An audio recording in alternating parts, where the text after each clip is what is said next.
We're at the church at Philippi. What's the book all about? Joy, encouragement.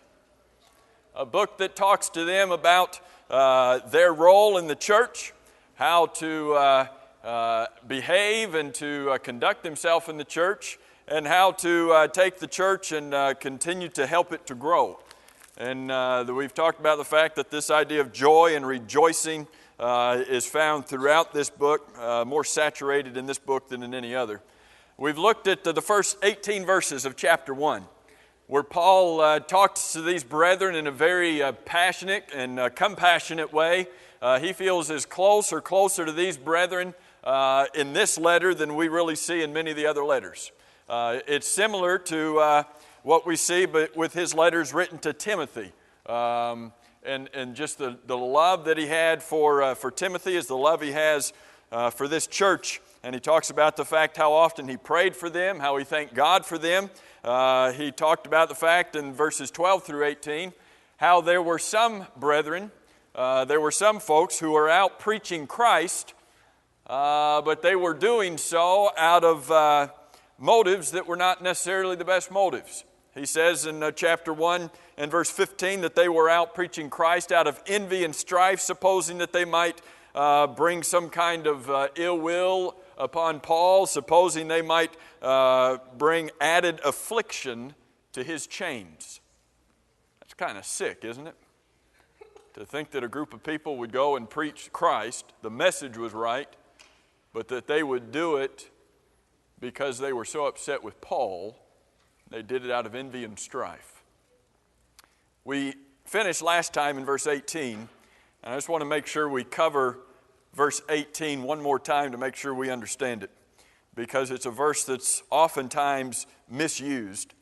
Paul had been talking in verses 12 through 17, been talking about the fact that he had been in prison. Verse 12 says, but bad things have happened, but it's turned out for the furtherance of the gospel. Bad things have happened to me, but it's actually turned out for the betterment of the gospel. It's being spread.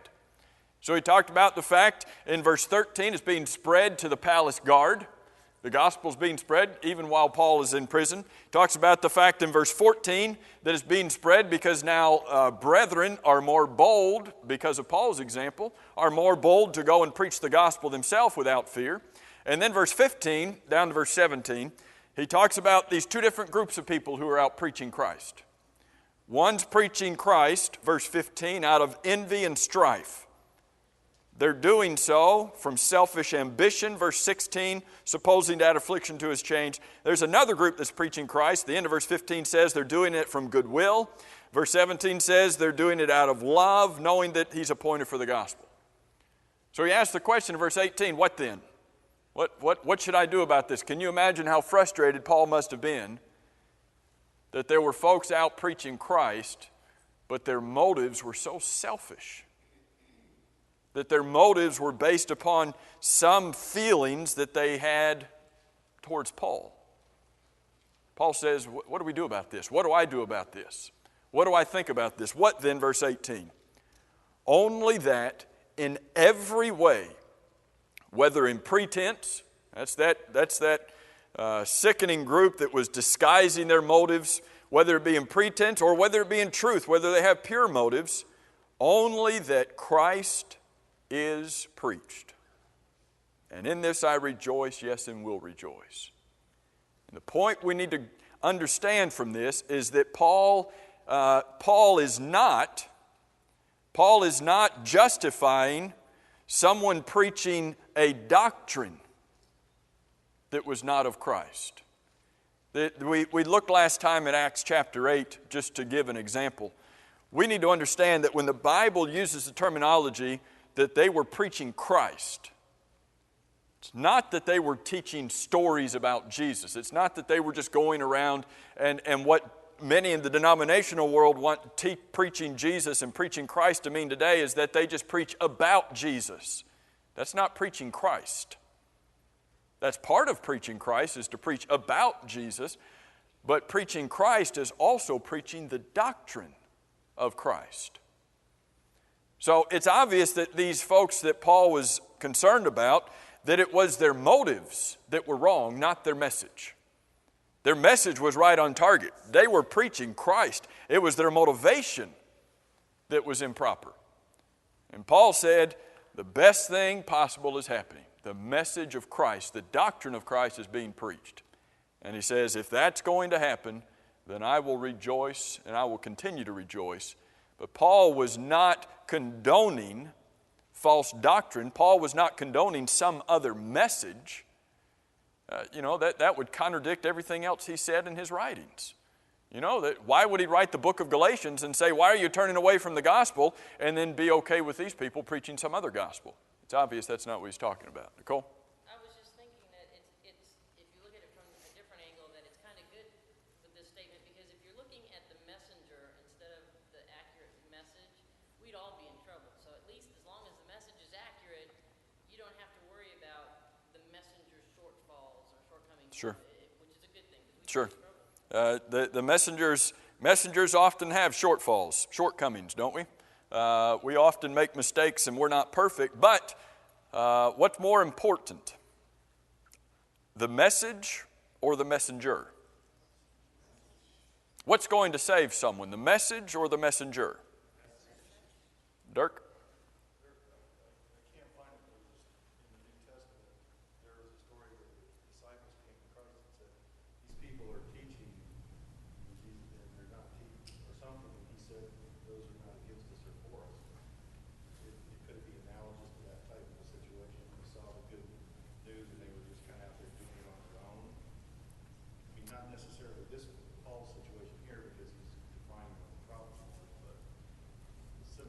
Yeah.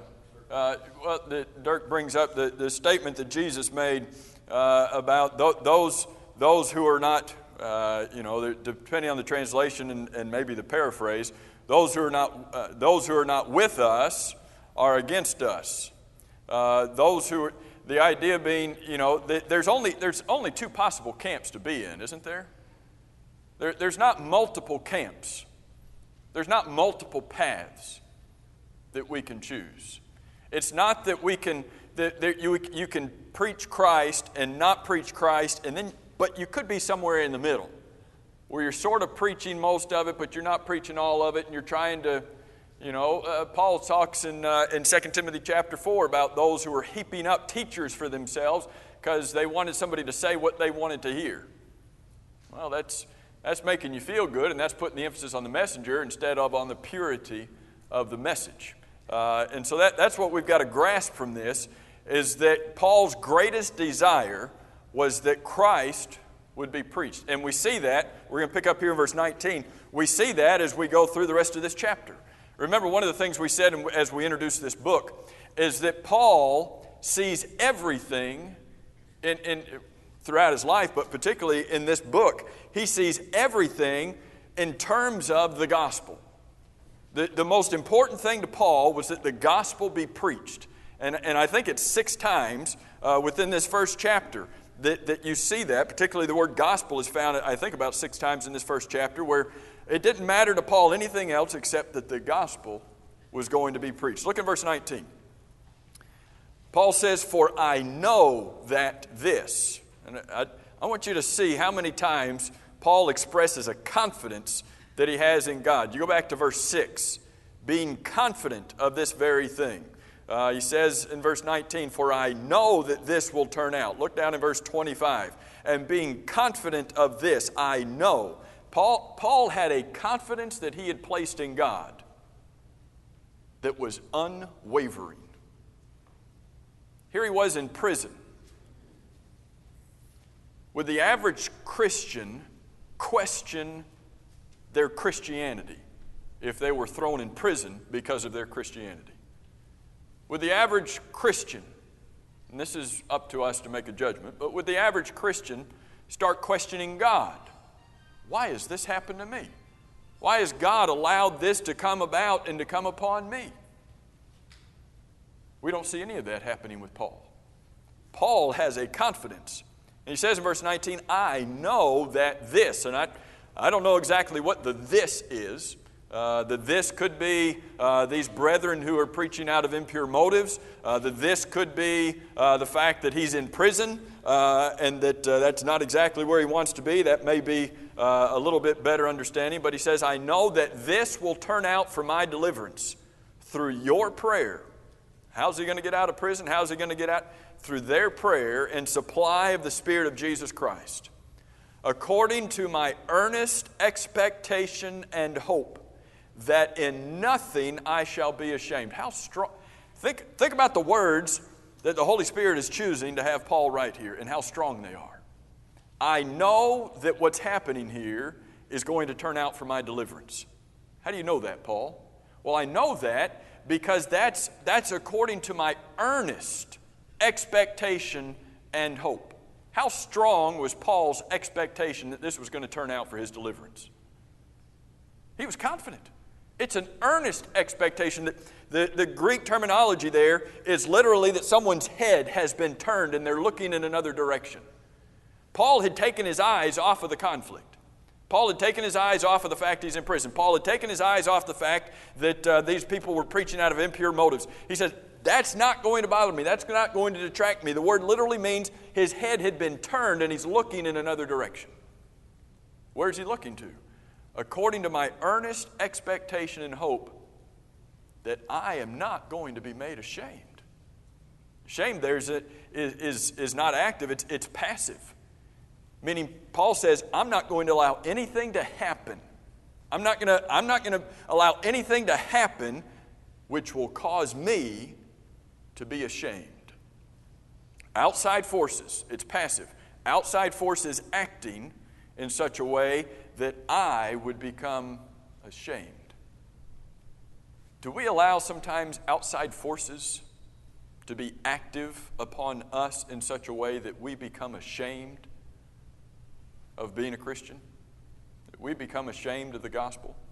That we become ashamed of who we are? Paul says that's not going to happen. That in nothing, there's not a single thing that's going to happen to me. In nothing I shall be ashamed. But, middle of verse 20, with all boldness. Think about just the emphatic nature of his words here. But with all boldness. Some translations there say with full courage. There's not. If you have all boldness, is there anything missing from your boldness? If you have full courage, anything lacking in your courage, anything that Paul's doubting, any shame that might be creeping, there's nothing there. With all boldness, with full courage, as always, so now also. Prison's not going to stop me. Prison's not going to make me be ashamed of preaching Christ. Prison's not going to bring any doubt in my mind. I am with all boldness, as always, so now also. Christ will be magnified in my body, whether by life or by death. Paul's in prison. Is it possible that at this point that Paul could have been put to death? He's not entirely certain whether he was going to get out of prison. We'll see a little bit more about what he says of that in a few verses. But he says, it doesn't matter what happens to me, whether I live or whether they put me to death. Either way, what's going to happen? Christ is going to be magnified. The word is simple. It just means Christ's going to be made large. He's going to be exalted. He's going to be honored. He's going to be magnified in my body, no matter what happens to me. I wonder if we have that same determination. That we look at the world, that we look at Satan and we say, I don't care what you do to me.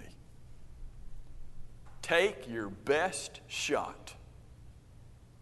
And whatever happens, Christ, he's not saying that no matter what happens, Christ is going to be seen in me. It's bigger than that. He's not saying no matter what happens, they will see Christ active in my life. It's bigger. Paul says no matter what happens to me, Christ is growing to grow larger and larger and larger and larger and larger and be exalted to the point that they don't see me, they see Christ. I wonder if that's us. You know, sometimes we get in situations, sometimes our young people get in situations where the circumstances they allow circumstances on the outside to be active in such a way, to act upon us in such a way that instead of Christ being magnified, Christ shrinks. Our Christianity sort of folds up a little bit and goes into a cave. Paul says that's not going to happen to me. Verse 21, he says, for to me, whatever happens to me, he says, for to me to live is what? To live is Christ. What does that mean? To live is Christ. As long as I'm living, I'm going to preach Christ. As long as I am living, I am going to bring people to Christ. For me, living, what do you have to do to live? You've got to eat, you've got to drink. Do you have to breathe? You have to breathe. He says, whatever it takes, whatever's happening for me to live, just to be in existence, what's my existence going to be about? Christ. Did Paul have an occupation other than preaching? Sure he did. He made his livelihood making tents. But Paul didn't say, for me to live is to have a job. For me to live is to make tents. Does that mean he wasn't making tents? Well, sure, he's making tents. But whatever he was doing, whatever his life encompassed, every bit of it, for me to live is Christ. Christianity was not some kind of a part-time position for him. It was his life. But to die was what? For me to live, Christ. To die is gain. If I die, guess what? That's even better. He's excited about living. Some people have looked at these verses and thought and said, well, Paul was suicidal, at this point. And it's like, he's not suicidal. He's realistic. And Paul says, I want to live in order that Christ might be magnified, but don't get fooled. Don't misunderstand. If I die, to me, that's gain. Is that our mentality?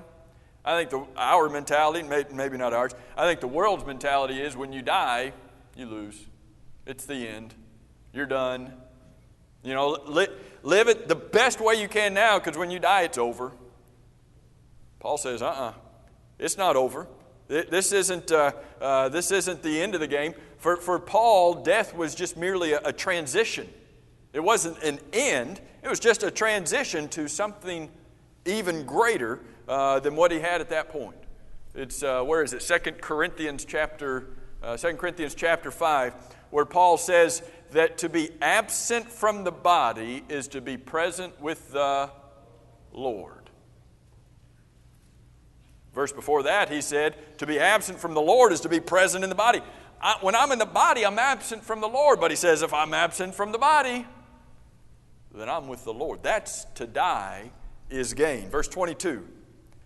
But if I keep on living, present tense, if I keep on living on in the flesh, this will mean fruit from my labor. What's that all about? Spreading the gospel. This will mean, if I live on in the flesh, this will mean more souls will be won for the cause of Christ. If you and I were facing death, if we were, some people try to do, if we were facing death and we were ready to make a deal with God, God, if you'll let me live, here's the deal I'll make with you. You ever seen movies where people do that? Maybe you've done that. This isn't Paul making a deal with God. This is Paul saying, this is what my life is. And if I get the opportunity to keep on living, he says, I'm going to keep on working. I'm going to keep on laboring. And that will mean more fruit. But he says at the end of verse 22, I don't know what's going to happen. I cannot tell what's going to happen. Verse 23, for I am hard pressed. Let's see, what does the old King James say? I can't remember. Straight, betwixt, New American Standard. Who's got New American Standard? Has it got hard pressed? Torn between. The word literally means this idea of being hard pressed. You ever been between a rock and a hard place? You heard that expression? That's what this is. Paul is the phrase literally means he's in a strait. That's not straight line. That's in a strait. What does that mean? If you're in a strait, what's on this side? A wall. What's on this side? A wall. He says, I can't go anywhere. I am, well, now between the two what? I'm hard pressed between the two. Between living and between dying. He says, I've got these two situations that I'm facing, these two options, as you might think about it, and I am hard pressed. I'm under pressure. I have no idea which way it's going to go. What does he have? Verse 23, having, present tense, I am having a desire, a passionate desire, to depart and be with Christ. Is he suicidal? Do you have a passionate desire to depart and to be? See, depart is a tense in the Greek that just it's a one-time thing. I've got an intense desire to depart, to be gone, and to be, different verb form. That's present tense, meaning I'll depart. That's done, and then be is continuous. I have a continuous over and over. I've got this desire to depart and to be continuous over and over, never stop being with Christ. Do we have that? How much do we want to go to heaven? Paul says, I really want to go to heaven. Fran? I think he's saying I'm not afraid to die. Yeah. You've got something for me to do while I'm on this earth, Lord. I'm there for you. When there's nothing else I can do, then it's my time. Right. Paul is not afraid of death because Paul recognizes that death is not the end. He's not looking at death in a frightening way. He's looking at it as gain. Nicole? I was looking like he was also torn between which one to wish for because both had benefits. One was to die and be with Christ, and then the other benefit to wish to stay alive would be then I get to do more work. Right. Look at verse 24. I'll come back and finish 23 in a minute. Verse 24, nevertheless, to remain, present tense, if I keep on remaining here in the flesh, that's more needful for you. So if I'm living, who does that benefit? Well, it's better for the brethren if I'm living. If I die, who's that better for? For Paul. So Paul says, I'm hard pressed between the two. I am having a desire to depart and be with Christ, which is, and the English doesn't grab this, but it's emphatic in the Greek, which is very far better. Let's see, stay here on earth or go to heaven. Which is better? Going to heaven is not just better, it's far better. And it's not just far better, emphatic in the Greek, it is much better than being here. Do we think that? You know, the world wants to stay here. Paul says, I want to go and be with Christ. That's where I want to be. That's gain for me. Nevertheless, to remain in the flesh, that's more needful for you. Verse 25. And being confident of this. There's his confidence again. Being confident of this. Being confident of what? Verse 24. That remaining in the flesh was more needful for the brethren. He says, and being confident of this, I know. There's his confidence again. I know that I shall remain and continue with you all for your progress and joy of the faith. So have you ever thought through something and then sort of worked it out at the end as you were thinking through it? Here's Paul. He's writing by the inspiration of the Holy Spirit, and he says, here's the two options. For me to live is Christ, to die is gain. I'm hard pressed between the two. I don't know which way, but I know what I'm needed for. And since it's better for me to stay here and souls to be saved and souls to be strengthened, he says, I know that's what's going to happen. I know that I shall remain and continue with you all. That's not just being present with them. The verb there literally means that I'm at your service. I'm there to help you. Continue with you all for your progress and joy of faith.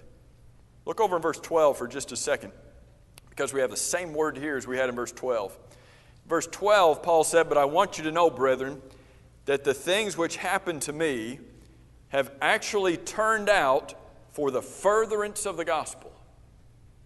The word furtherance there, last week we said it was a word that was used of that man or group of men that would go in front of the army, or they would go in front of the caravan of people, but they would be the ones out front who were cutting forward. That's what the word literally means, to cut forward, to cut a path so that the army or so that the nation could come through.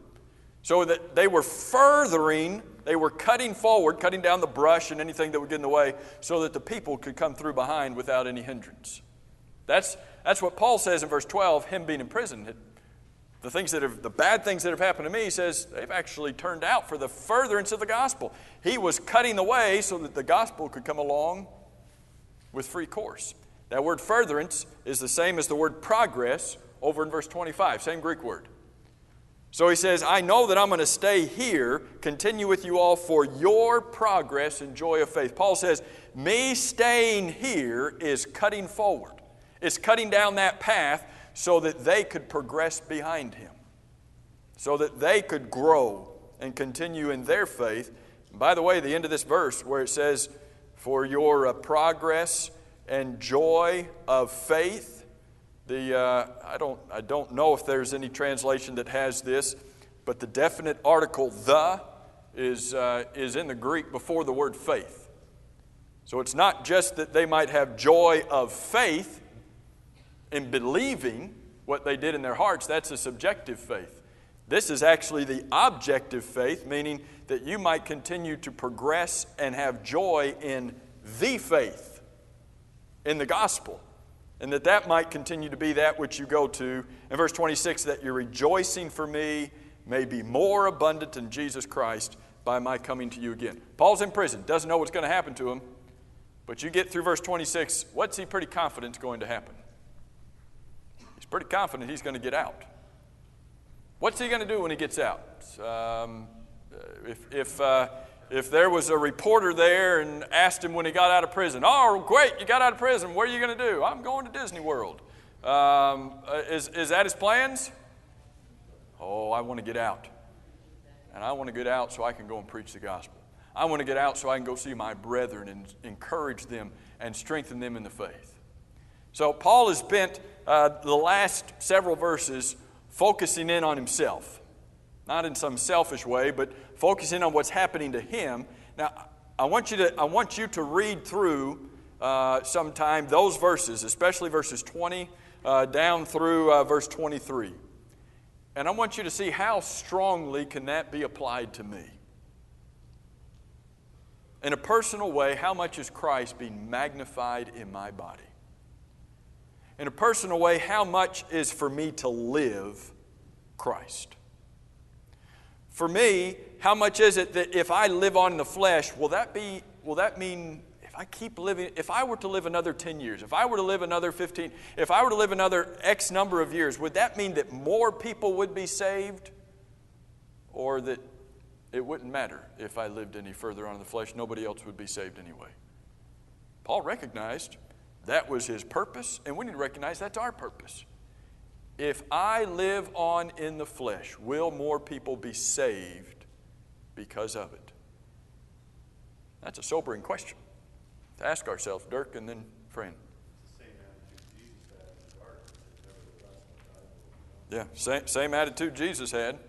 That in the garden, Lord, here's, if it be at all possible, let this cup pass from me. Nevertheless, not my will. Lord, yours be done. Fran?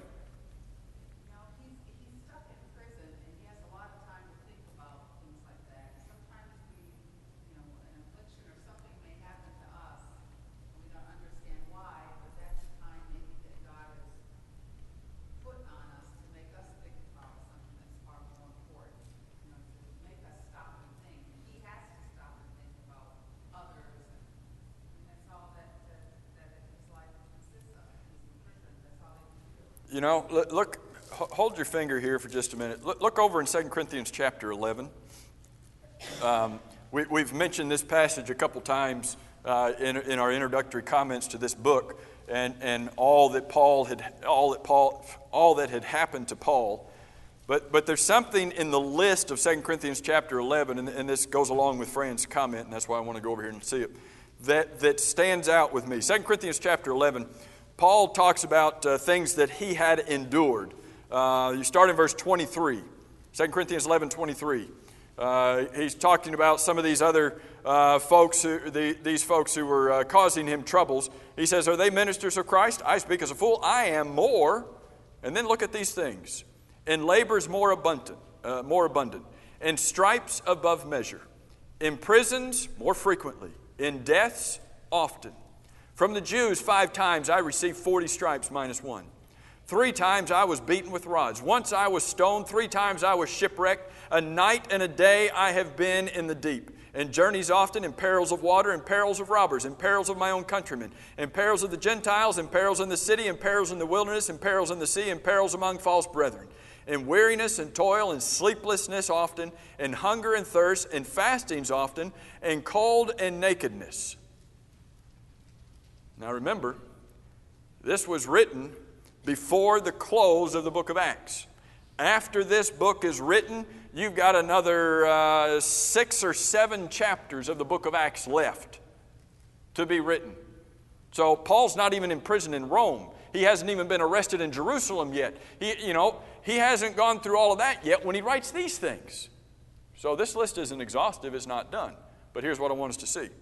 He's listed all of these horrible things that have come upon him. Verse 28.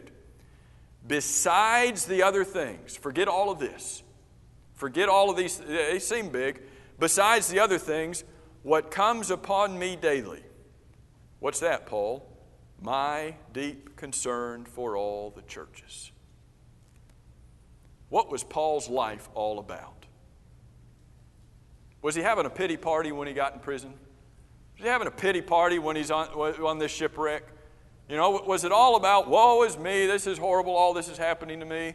Paul doesn't care what's happening to him. For me to live is Christ, no matter what. Bring on to me whatever you want. For me to live is Christ. For him to live was the church. What comes upon me daily, my deep concern for all the churches. Paul wanted the gospel to get to those who were lost and had never heard the gospel before.